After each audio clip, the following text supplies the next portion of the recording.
Bismillahirrahmanirrahim. Assalamualaikum warahmatullahi wabarakatuh. Selamat siang sahabat HMPK yang ada di rumah. Salam sejahtera untuk kita semua. Hari ini alhamdulillah kita bisa berjumpa lagi di episode yang keempat terkait dengan bincang-bincang kesehatan.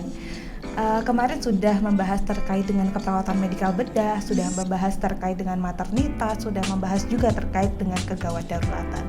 Hari ini kita akan berbincang-bincang bersama terkait dengan topik dan materi yang tidak kalah menarik. Apalagi yang isunya sekarang ini sedang gencar-gencarnya, yaitu terkait dengan kesehatan jiwa. Dan hari ini saya tidak sendiri teman-teman semuanya. Di sini saya ditemani oleh salah satu narasumber hebat kita, tidak kalah hebat dan tidak kalah menarik dengan narasumber kita sebelum-sebelumnya.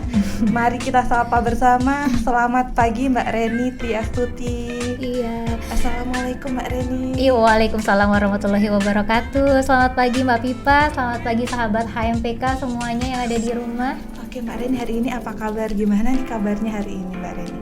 Alhamdulillah Mbak Pipa baik sekali. Mbak Pipa bagaimana? Alhamdulillah saya juga baik dari pagi, walaupun ini yang kedua sesinya saya tetap semangat. Luar biasa. Apalagi hari ini kita akan membahas terkait dengan topik yang saya juga tertarik dan sangat menarik bagi saya, begitu Mbak Reni.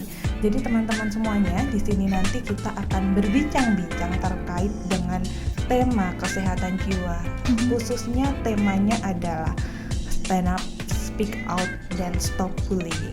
Jadi ini selaras dengan hari ini. Jadi kita akan sama-sama menyongsong terkait dengan Hari Kesehatan Jiwa Dunia yang tepatnya di tanggal 10 Oktober. Jadi ini momen yang pas untuk kita bisa menyampaikan informasi kepada seluruh masyarakat Indonesia yang ada di rumah, begitu. Dan tambahan informasi lagi Mbak Reni, bahwasanya ini adalah salah satu program yang diusung oleh HMPK. Jadi ini merupakan salah satu program unggulan HMPK juga, yang merupakan bincang-bincang kesehatan. Kemudian langsung saja ya kita ke tema hari ini. Karena mungkin dari teman-teman ataupun sahabat HMPK yang ada di rumah sudah tidak sabar lagi untuk mendengar apa sebenarnya yang ada pada tema kita hari ini. Karena ini kan termasuk isu yang saat ini sedang mewabah kemana-mana ya. Betul sekali. Isunya sangat ibarat kata di mana-mana sedang dibicarakan, iya, bahkan di surat viral kabar, ya Mbak ya. Bahkan di surat kabar, di televisi, semuanya sekarang sedang marak terkait dengan kesehatan jiwa beserta dengan dampak-dampaknya. Sebagai pemanasan dulu Mbak Reni, kita akan membahas terlebih dahulu. Sebenarnya di sini kan konteksnya memang stop bullying. Jadi kita akan membahas terkait dengan bullying terlebih dahulu. Konteksnya apa sih sebenarnya bullying? Bullying itu sebenarnya apa begitu? Jadi dari kacamata narasumber kita nih Mbak Reni, menurut Mbak Reni, bullying itu sebenarnya apa sih? Oke, baik. Terima kasih Mbak Pipa ya. Jadi untuk tema sekarang kita ini ya Mbak ya, stand up, speak out, dan stop bullying. Benar sekali seperti yang tadi Mbak Pipa sampaikan, bahwa kalau kita terkait bullying itu sering sekali kita dengar, tapi apa sih makna sebenarnya? Jadi bullying atau biasa kita dengar dengan perundungan gitu ya, itu sama, yaitu suatu tindakan kekerasan yang mana dilakukan oleh seseorang atau kelompok, biasanya dilakukan circle gitu ya Mbak ya, atau peers atau kelompok pertemanan, yang mana tindakan tersebut dilakukan terus-menerus pada seseorang. Dan seseorang itu tujuannya apa? Tujuannya membuat seseorang tersebut merasa tidak nyaman, kemudian merasa sakit hati gitu ya. Dan nanti pun dari dampak bullying ini banyak sekali dampaknya gitu. Oke, itu saja terkait dengan materi terkait dengan bullyingnya dari pengertiannya tadi ya. Betul. Jadi sekali, tindakan kekerasan intinya ya Mbak ya. Adalah bullying itu merupakan tindakan kekerasan atau suatu tindakan yang tidak menyenangkan yang dilakukan bukan hanya pada individu saja, bukan hanya oleh individu saja, namun juga bisa melalui kelompok. Betul sekali. Dan dilakukan dengan sengaja. Jadi tindakannya adalah sengaja terus menerus. Jadi perundungan yang sengaja dan terus menerus begitu ya. Jadi tadi sudah dijelaskan oleh Mbak Reni terkait dengan apa itu sebenarnya bullying. Kira-kira bullying itu ada jenis-jenisnya nggak sih, atau semuanya yang kira-kira wujud perundungan tadi yang disampaikan oleh Mbak Reni itu murni hanya bullying atau bagaimana? Ada tidak jenis-jenisnya dari bullying itu sendiri? Baik Mbak Pipa. Jadi kalau kita lihat sering kita lihat gitu ya, perundungan atau bullying itu secara kontak fisik gitu yang mengakibatkan kesakitan gitu. Tapi ternyata bullying itu jenisnya tidak hanya itu saja Mbak, tapi juga secara verbal, non-verbal, dan juga cyberbullying. Nah, kalau untuk yang kontak fisik seperti yang kita tahu bahwa kontak fisik pasti ada memukul, kemudian menjambak, melukai gitu ya. Kemudian kalau untuk yang non-verbal itu dengan cara kita tapi ini dilakukan terus-menerus ya, memicingkan mata dengan tujuan dia merendahkan orang tersebut. Kemudian kalau untuk secara verbal dia bisa dengan mengolok-olok, mengejek gitu. Nah, itu juga termasuk ke dalam jenis bullying. Selain itu juga cyberbullying. Nah, untuk cyberbullying ini memang tidak langsung dilakukan gitu ya, tetapi ini melalui media elektronik. Ya, kita sering mendengar nih Mbak ya, kalau untuk akhir-akhir ini cyberbullying itu kemudian dilakukannya melalui media elektronik seperti media sosial begitu, kemudian rekaman video itu juga bisa dikatakan sebagai cyberbullying. Jadi teman-teman di luar sana, teman-teman sahabat AHBK yang ada di rumah perlu hati-hati ya. Jadi cara kita memandang orang lain, walaupun kita kadang tidak tersadar begitu ya, kalau kita menunjukkan rasa ketidaktertarikan atau berupa mengejek sesuatu baik dari fisik ataupun dari tindakan mungkin yang tidak sesuai dengan kita memberikan tatapan yang sinis, tatapan yang apa sih gitu. Nah, itu juga kalau dilakukan secara terus-menerus itu adalah salah satu bagian dari bullying. Betul sekali Mbak Pita. Kemudian tadi selain juga verbal, non-verbal yang saya rasa teman-teman juga sudah tahu terkait dengan yang dilakukan secara verbal yang olok-olokan tadi. Kemudian yang tidak kalah menarik adalah terkait dengan cyberbullying itu betul. Yang saat ini sedang marak ya di mana-mana. Seseorang yang sudah punya akun media sosial itu merasa itu sudah akun miliknya. Mereka sudah tidak ada rasa ketakutan. Mereka memang benar di sini konteksnya adalah hak asasi manusia. Namun tidak semua hal yang kita lakukan itu sebenarnya normal ataupun bisa dimaklumi. Jadi kita tidak bisa, walaupun kita mengatasnamakan hak asasi saya dong, saya mau ngomen di mana aja, saya mau mengeluarkan kata-kata apa saja, konteksnya tidak begitu. Jadi jangan sampai ketika kita memberikan komen negatif terutama berupa ejekan, olok-olok kepada seseorang begitu ya, baik itu dari kalangan influencer atau bukan, tapi itu akan menimbulkan dampak yang luar biasa yang nanti akan kita bahas setelah ini juga. Betul. Gitu. Awalnya itu loh Mbak, jadi bullying itu awalnya karena bercanda. Gitu.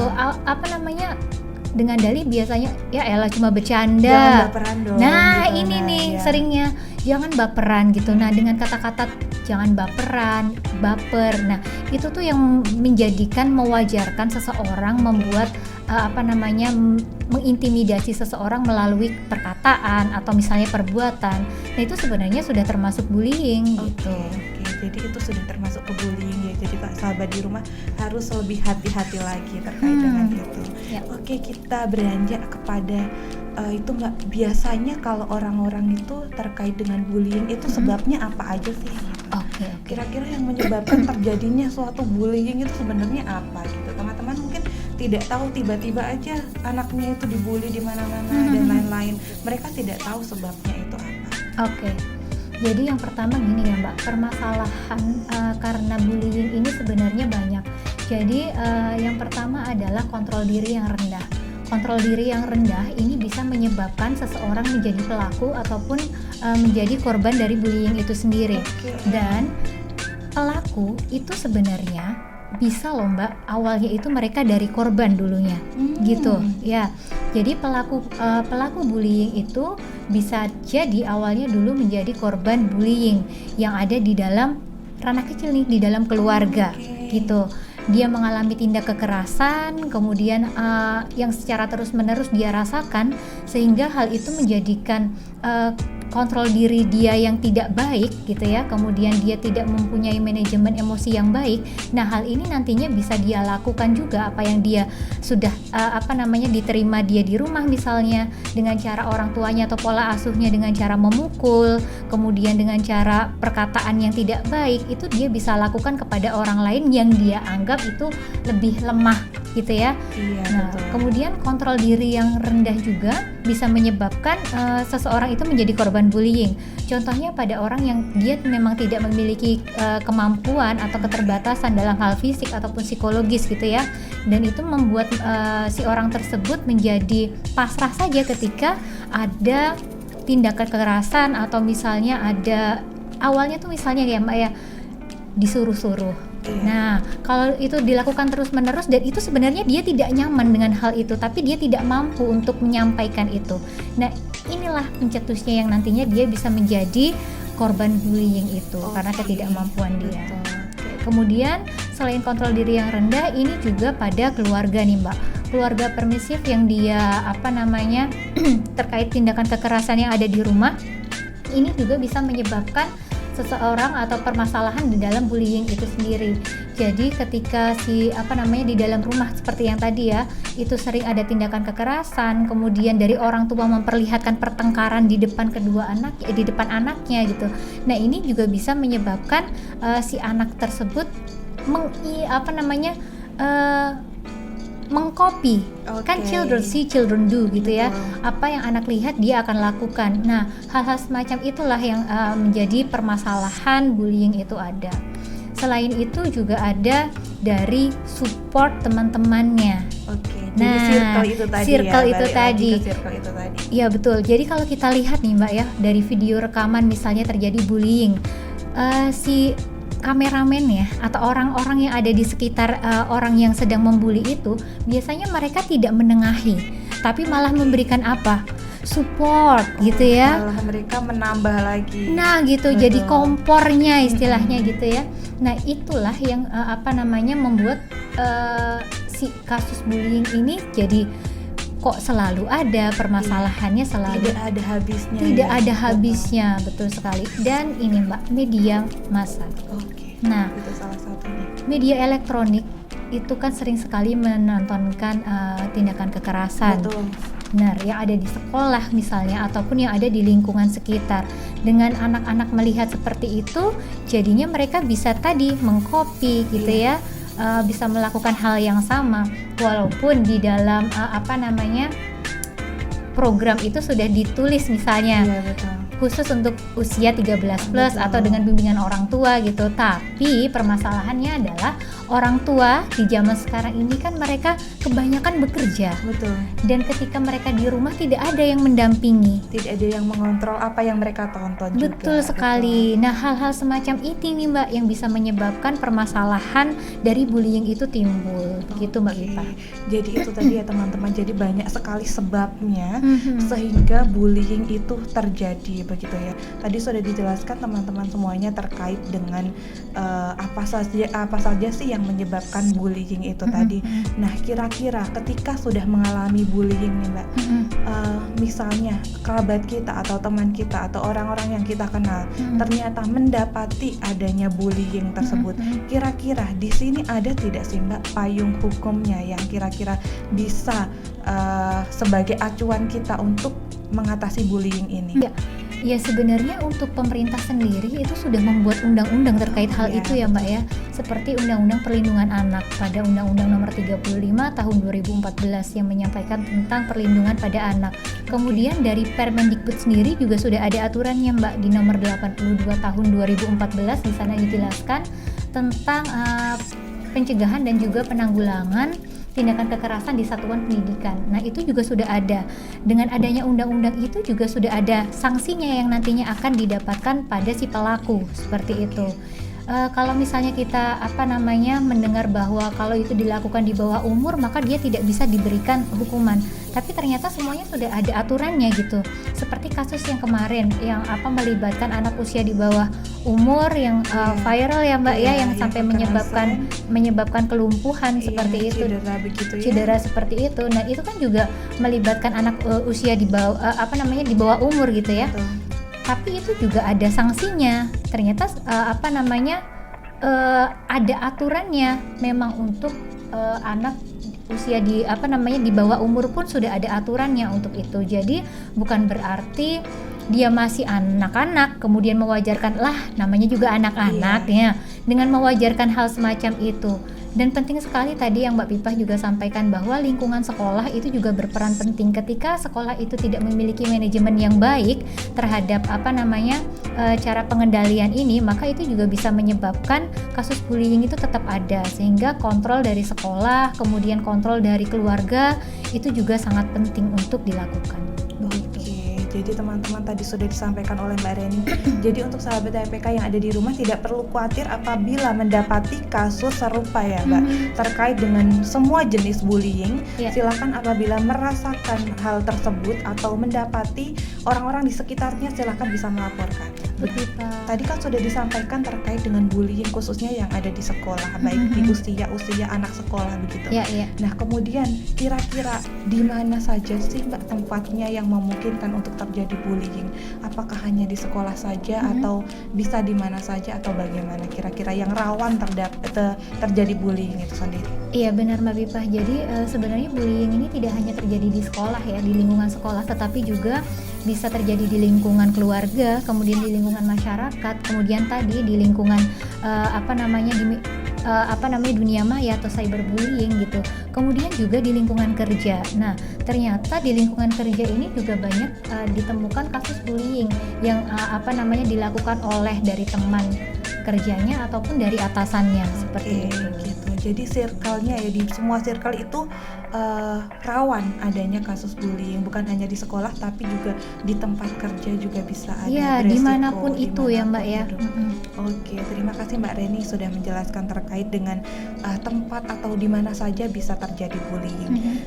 Kemudian selanjutnya tadi kita sudah diinformasikan oleh Mbak Reni terkait dengan banyaknya dampak yang mungkin terjadi dari bullying ini, dan diharapkan kita juga bisa meminimalisir bullying untuk menghindari dampak tersebut. Nah, apa saja sih sebenarnya dampak yang bisa terjadi yang diakibatkan oleh bullying ini?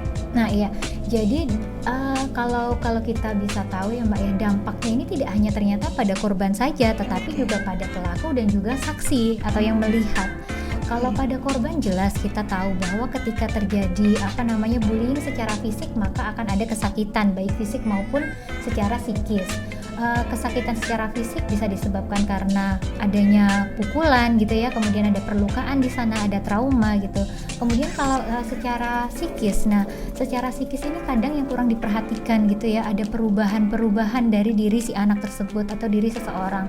Misalnya yang tadinya dia ceria menjadi anak yang pemurung gitu. Kemudian kepercayaan diri anak, kepercayaan diri seseorang dan juga harga dirinya juga pasti ikut menurun. Kemudian si anak tersebut akan lebih nyaman untuk mengisolasikan dirinya atau menarik diri gitu ya, withdrawal dengan lingkungan sekitar. Dan parahnya adalah ketika hal ini terjadi terus-menerus dan tidak ada penyelesaiannya, anak tidak mau bercerita dan tidak ada penengah dari orang di sekitarnya walaupun ada yang tahu gitu ya. Nah ini bisa menyebabkan sampai ke gangguan jiwa, bahkan ke suicide atau bunuh diri. Seperti itu Mbak. Oke, jadi luar biasa sekali ya sahabat MPK yang ada di rumah. Dampak yang diakibatkan dari bullying ini ternyata juga luar biasa. Jadi kita tidak bisa menganggap remeh dan menganggap enteng terkait dengan kasus bullying. Iya benar. Kita harus mencegah dari awal sebelum kasus itu bisa meluas begitu ya. Tetapi juga dampak ini juga dirasakan pada si pelaku maupun si saksi. Kalau untuk pelaku sendiri bagaimana? Nah, untuk dampak dari si pelaku ini, dia juga bisa menjadi anak, kalau ini tidak diatasi ya, hal ini tuh menjadi yang nantinya dia akan terganggu dari fungsi sosialnya juga ya, karena dia tidak mampu untuk mengendalikan dirinya gitu ya.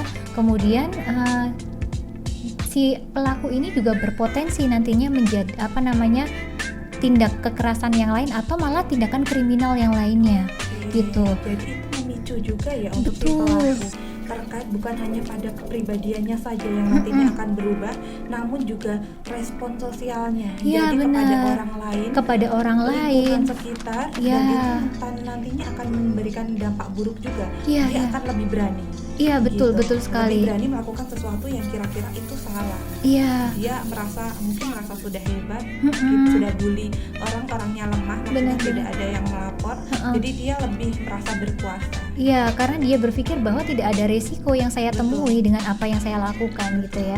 Itu kalau untuk si pelaku. Kemudian untuk saksinya Mbak, untuk saksi yang melihat, untuk saksinya sendiri dia juga merasa bahwa ini bisa menjadi ancaman untuk dia gitu ya. Si anak tersebut misalnya, si pelaku melihat bahwa ada orang tersebut yang melihat melihat kekerasan yang dia lakukan gitu ya. Nah ini bisa menyebabkan si saksi tersebut merasa terancam, bahkan dia berpikir bahwa kemungkinan aku yang akan menjadi korban selanjutnya. Betul. Gitu. Kemudian juga dengan adanya dia ketakutan yang seperti itu ketika dia di sekolah, ya hal itu juga akan berdampak sama seperti si korban itu. Iya. Jadi tidak konsentrasi Betul. ke sekolah gitu ya, dan pada akhirnya prestasi belajarnya pasti akan menurun gitu. Mau sekolah ibaratnya udah berat untuk menerima pelajaran, dia harus sudah effort untuk belajar, ditambah lagi ada tekanan dari luar. Betul. Jadi itu nantinya akan berpengaruh terhadap prestasinya. Iya. Dampaknya jadi luar biasa ya Mbak ya. Jadi dampaknya sekali lagi teman-teman, itu bukan hanya dampak pada korbannya saja, namun juga dampaknya bisa kemana-mana. Betul. Bisa meluas. Bisa ke pelaku maupun ke saksinya. Oke Mbak Reni. Kemudian kira-kira kan tadi kita sudah bicara terkait dengan bullying yang ada di sekolah. Kira-kira bagaimana peran sekolah dalam menyikapi kasus ini menurut Mbak Reni? Atau harusnya sekolah itu seperti apa? Oke, jadi kalau misalnya peran dulu ya Mbak ya, siapa yang berperan di sini? Sebenarnya untuk yang berperan ketika itu terjadinya di sekolah, maka adalah semua warga sekolah yang berperan untuk mengatasi kasus bullying ini. Nah, siapa saja warga sekolah, baik dari guru, kemudian dari tenaga pendidikan, misalnya dari TU gitu ya, kemudian dari CS-nya atau OB-nya, itu juga perlu diberikan pengetahuan terkait hal-hal semacam itu. Kemudian lingkungan masyarakat atau lingkungan yang ada di sekitar sekolah, nah itu juga mereka perlu diberikan sosialisasi agar ketika melihat hal-hal semacam itu apa yang harus dilakukan, bagaimana sistem pelaporannya begitu. Jadi dengan peran serta semuanya diharapkan si kasus bullying ini juga bisa teratasi begitu Mbak. Oke, jadi memang apabila itu terjadi di sekolah, perannya itu bukan hanya dari guru ya Mbak. Jadi dan murid ya Mbak ya. Iya betul. Nah, jadi seluruh lingkup yang ada sekolah itu juga ikut berperan dalam ibarat kata mengatasi bullying ini, gitu. Ataupun mencegah agar tidak sampai terjadi bullying. Iya, sekali. Oke Mbak, tadi sudah dijelaskan terkait dengan peran sekolahnya ya. Kira-kira selain dengan kasus bullying itu, apa aja sih permasalahan yang kira-kira ada di sekolah? Oke. Apakah hanya bullying saja atau ada permasalahan yang lain yang mungkin terjadi di sekolah begitu? Nah iya, jadi kalau kita berbicara permasalahan di sini sebenarnya tidak hanya bullying ya Mbak ya, tapi juga permasalahan yang kalau anak-anak mungkin menganggap ini hal yang biasa seperti membolos gitu ya. Tapi dengan kita membolos kemudian kita berkumpul dengan circle yang sama, hal itu akan menciptakan pertemanan yang tidak positif nih gitu.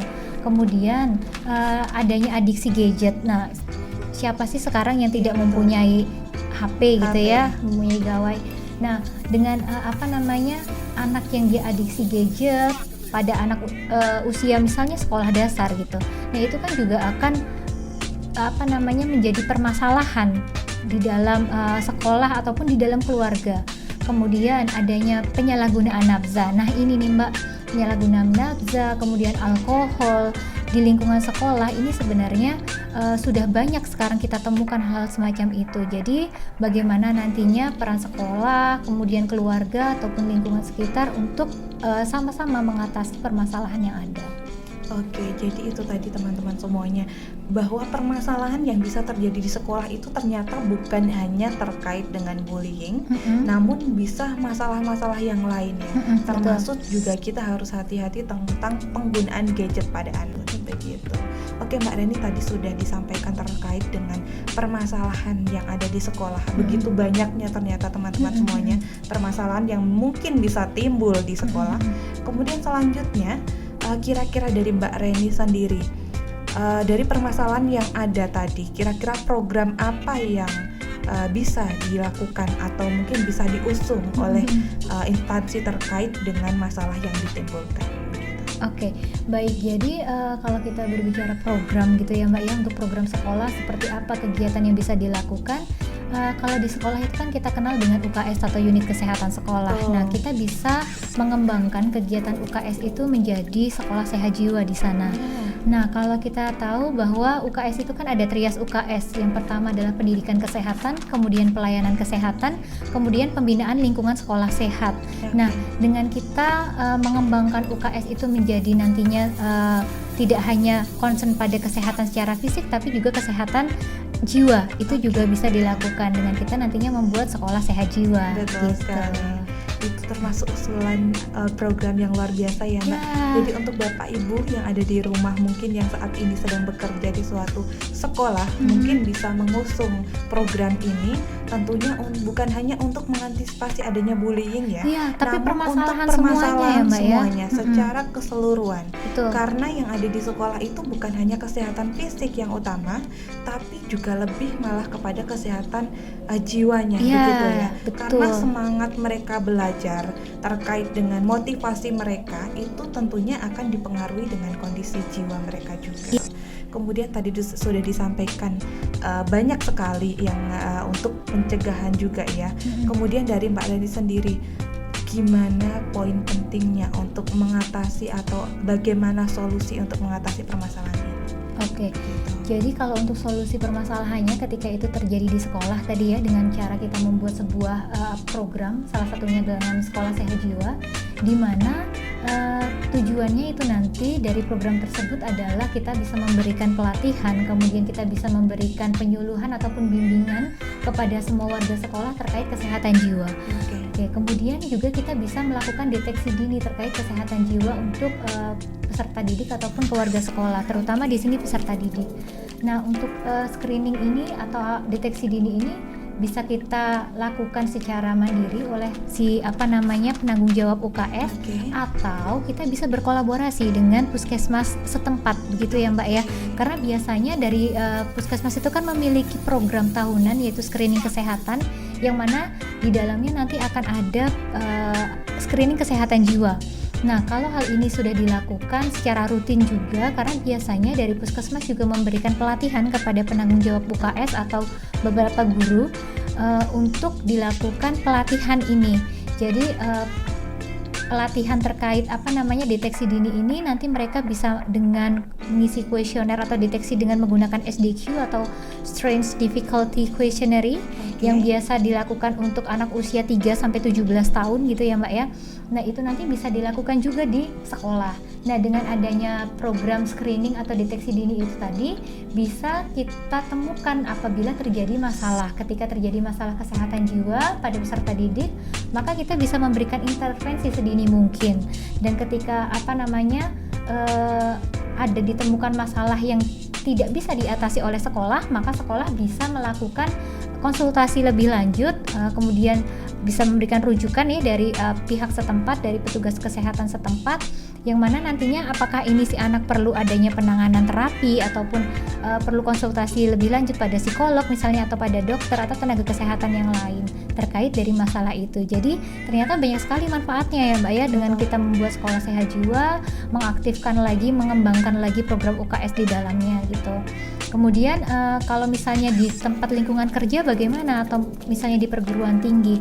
Nah, kalau untuk yang di perguruan tinggi atau lingkungan kerja, contohnya di UGM sendiri ya Mbak, kita mempunyai layanan pengaduan seperti itu. Itu kan menjadi salah satu cara untuk screening atau deteksi dini ketika ada mahasiswa atau ada peserta didik yang mengalami permasalahan gitu. Nah, itu bisa dilakukan pada layanan pengaduan. Kemudian kalau untuk di lingkungan kerja seperti apa?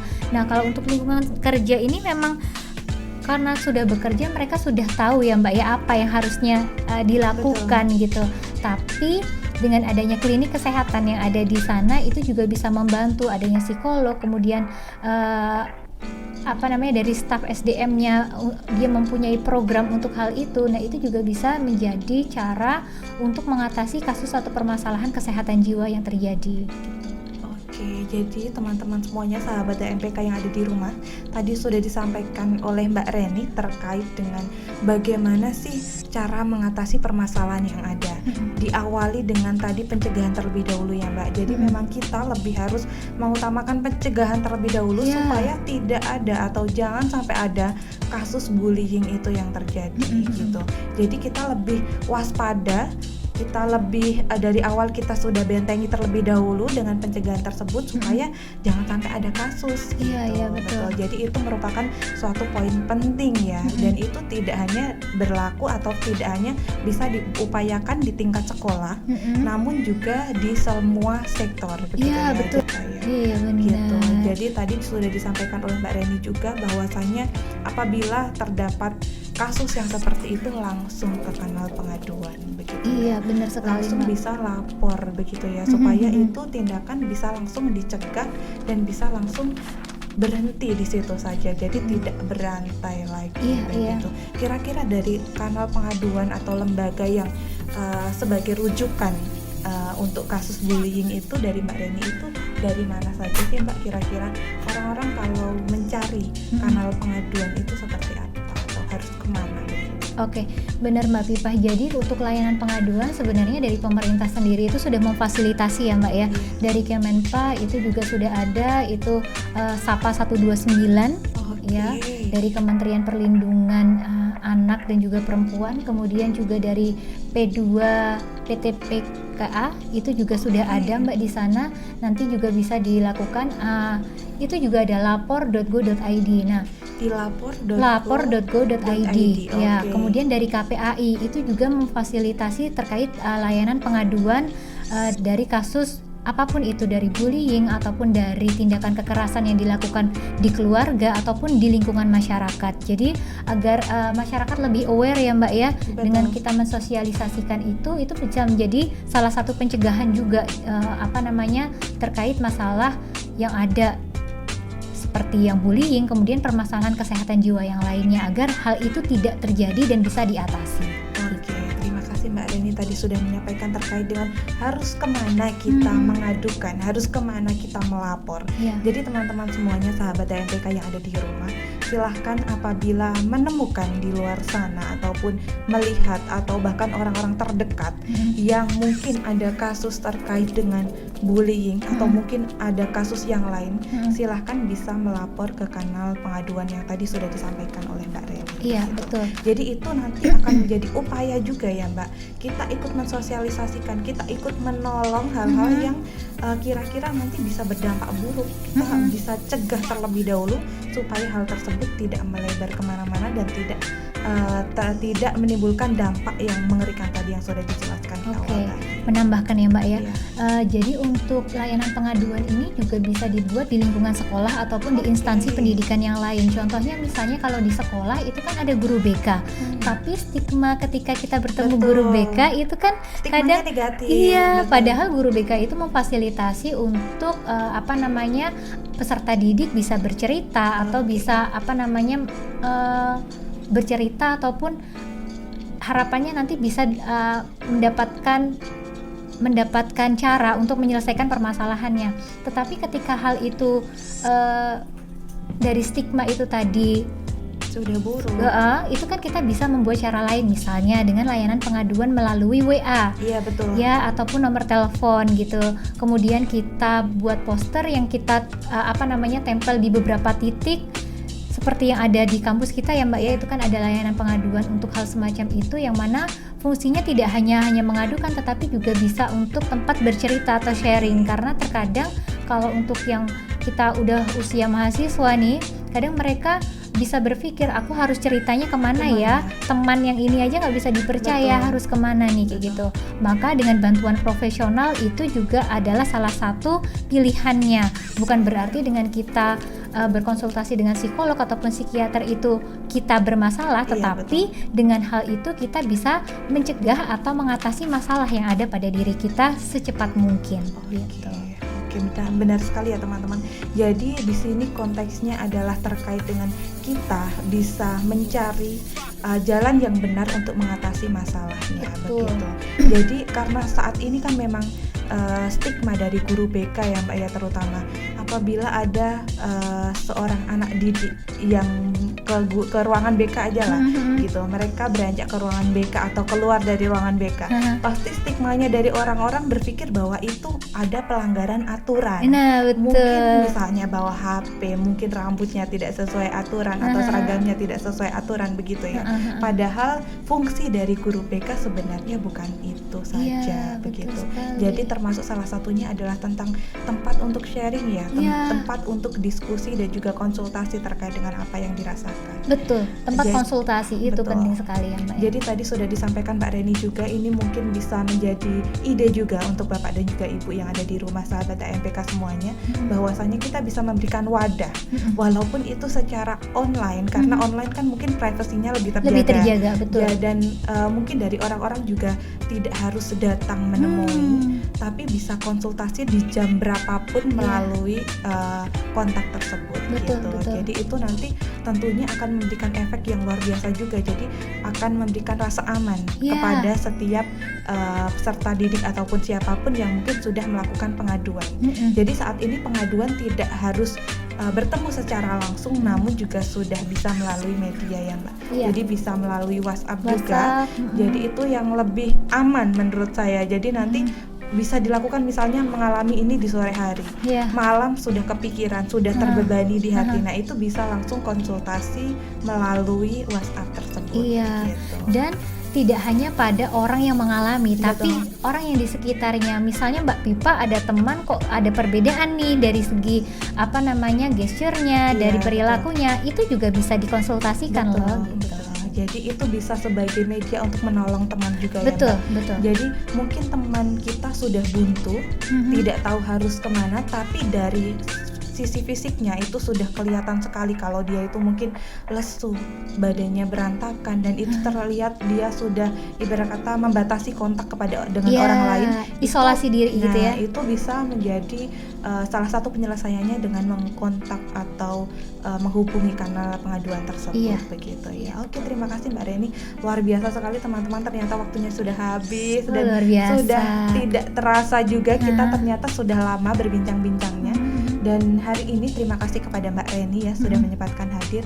Ada tidak satu pesan untuk para sahabat AMPK di rumah, seluruh masyarakat Indonesia yang kira-kira ingin Mbak Reni sampaikan untuk mencegah ataupun mengatasi terjadinya bullying ini? Oke, baik Mbak Pipa. Jadi untuk pesannya adalah yang pertama itu kita ketika siapapun Anda yang pernah mengalami, melihat ataupun mengetahui terkait bullying, tolong untuk bisa bicara. Bicara di sini adalah bisa melaporkan, bisa mengatakan bahwa perbuatan kamu tidak sesuai. Berani untuk menolak, berani untuk melawan. Kemudian dari lingkungan sekitar juga berani untuk menyampaikan bahwa hal itu tidak sesuai.